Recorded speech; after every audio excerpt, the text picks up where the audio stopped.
Hello बच्चों, let's see this question. Statement 1 of this question is compressibility factor for hydrogen varies with pressure with positive slope at all pressure at 0 degrees Celsius. Statement 2, even at low pressure, the repulsive forces dominate in hydrogen gas at 0 degree Celsius. Key concept for this question is compressibility factor for hydrogen gas. Key concept for this question is compressibility factor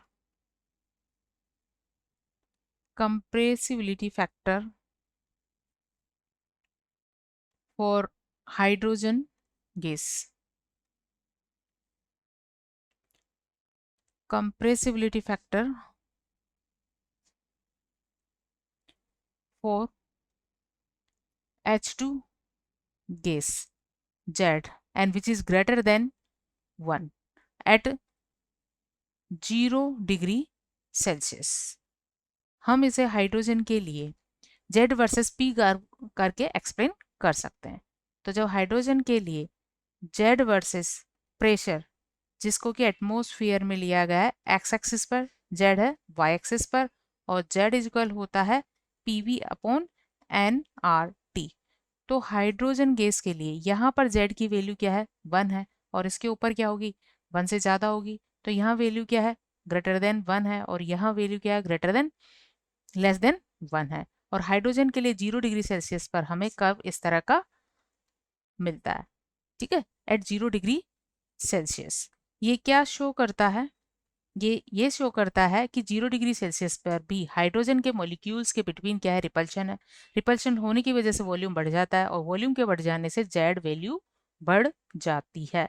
so we can say at 0 degree Celsius there is repulsion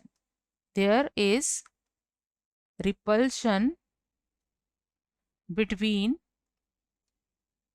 H2